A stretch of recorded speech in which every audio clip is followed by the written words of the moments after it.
My topic is related to my subject, and actually I'm going to talk about emotion, about very powerful emotion which I am experiencing right now. So it's kind of interesting. So let's start from a story. So it was May 2018. My life was a total mess.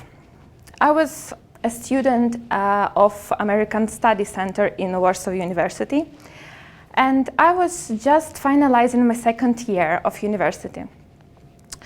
Instead of just concentrating on my diploma project, I started thinking about my future. What will be when I will graduate the university?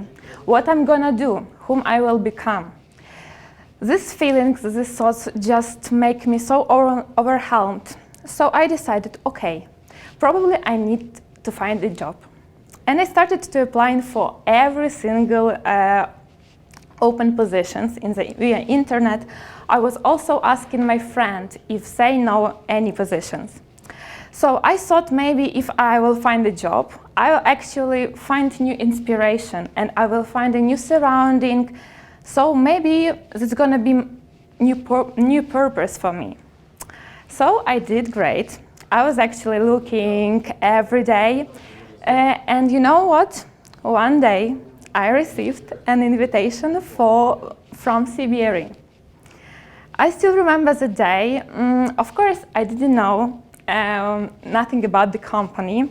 I just knew that this company is international and it's something I'm looking for. So once I read the email, the battle in my body began. Like I was divided into two parts. One part was thinking, okay, you know, you did great. You don't have any experiences, but right now you just received an invitation for the interview. This is great. But my second part was more strong.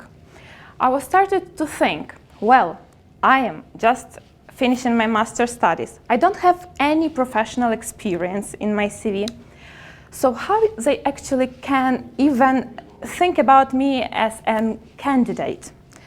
So I was like, well, another thought in my head comes up, like, you are from humanitarian studies and a real estate company just invited you to join their company, like it's a joke.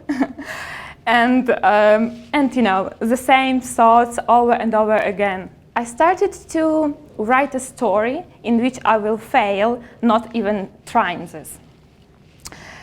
So 2 days left before the actual interview date. And what happened? Nothing. I spent, I don't know, 3 days thinking about it and doing nothing. So I said to myself and asked myself, Emiliya, what are you really scared of?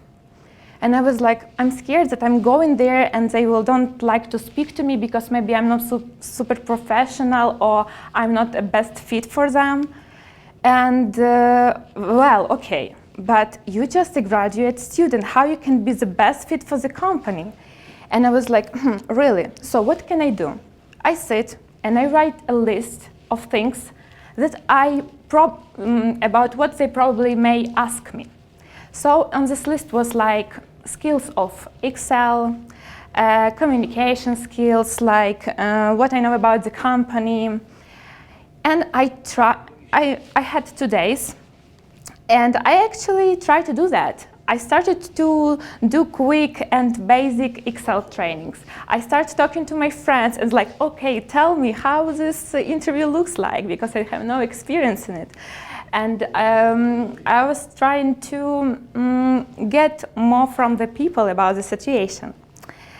And on actual date, I realized actually that the failure will be not to come to the office prepared, but it's not about the failure that I will go and if they don't like me, what can I do? I can apply for another job. It's about me going there and check the environment if I like to be there. So you see, actually my interview went pretty well. I was super relaxed because I know that it's my chance just to look how it looks like. It's not one option. I have a lot of options in my life. So on the slide, you can actually see my first picture made in CBRE, me being as a visitor. So it actually was before my interview, and I already did the picture to memorize it. You know why? Because I came to the office, I came to the building, and I realized that I actually really like this. And it doesn't matter how it will go. I still will try to work in such environment because I already liked it. So, and here's the picture that I did it. It's my picture, my first picture in CBRE, being not as a candidate, but actually already hired for a real estate portfolio analyst. Okay, so as you see, fear has played an important and significant role during evolution and survival. Like many other emotions, fear can be really strong and crucially paralyzing, but it's really important for our safety. So let's think about nowadays types of fear. Do you think it's the same as it was before? Like, it seems that nowadays we have less dangerous fear, but think about how it affects our body. Reaction for the body is the same. So, fear comes from part of the brain which is called amygdala. This is a Greek word which means almond. When we feel and when we see threat, the reaction comes to our body and it activates the motor function, flight or fight. It also releases stress hormone, cortisol, and make us really nervous. And you see, do you think it's fair that such small piece of our brain, like almond, make effect on our decisions, make effect and impact on our future? Not really. So, recently I read a book. It's called Think Like a Monk, and it's written by Jay Shetty. The book is written by the guy who spent 3 years in ashram in Buddhist monastery, and after that he produced a book, and it's a really amazing refreshing book which is tells about mindset and describes our reactions, our emotions. I totally recommend you this book because it actually motivates me to be here. This book opens to me that few years ago, in 2018, I step ahead to my fear and I start talking to this. This book opens to me that I actually doing my best, and I started realizing that fear is not a bad thing. It can be actually positive one. So I pick 3 takeaways from this book and actually want to present it to you so we can see how actually we can overcome fear. So step number 1, talk to fear. By understanding your fear, by understanding the root of it, you can actually make more clear, more confident steps ahead. It's important to ask clear questions when you feel anxious, stressful. You need to get to the root by asking what I'm really scared of. Let's take, for example, me today.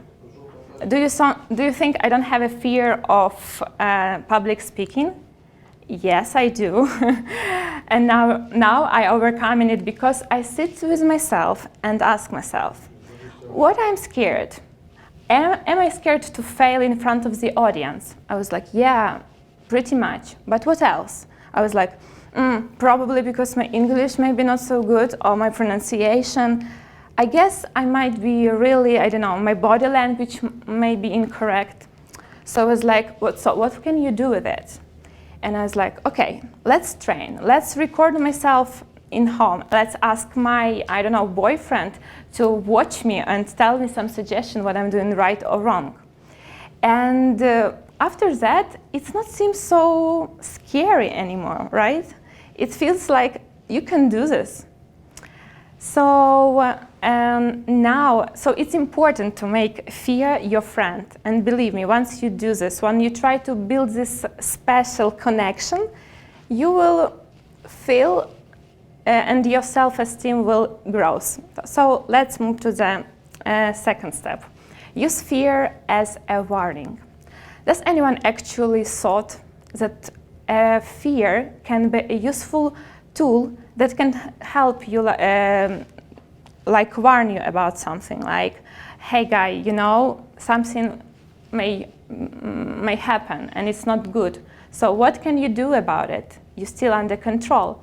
So think about fear of car accidents. When we have these feelings that something bad can happen, what we do? You will never sit in the car under substance like alcohol or other.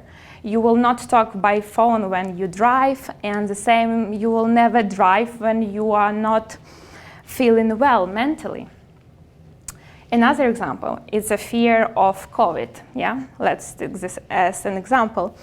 We're all afraid that COVID may kill our loved ones. And what we do? We actually think about it and we all go and take vaccination. In this way, we protect not ourselves, but our loved ones. Another one is also a global warning. So we know that something bad is happening with our earth, so we try to protect it. We're trying to reduce water waste. We're thinking about eco-friendly products. So actually, volunteering is also a good example. So last but not least, it's breathe. We all have a natural way to control our fear. When we breathe, we actually calm down and we relax. By breathing, we can actually identify if our fear is strong or it's minor. And by feeling relaxed, we can think clearly about further steps. So you see, every day, each individual is experiencing thousands of emotions. What will happen once we will start talking to them and understand them? I believe that your future, your life will be more balanced, more beautiful, and you will feel self-confident and calm in this life. So thank you very much.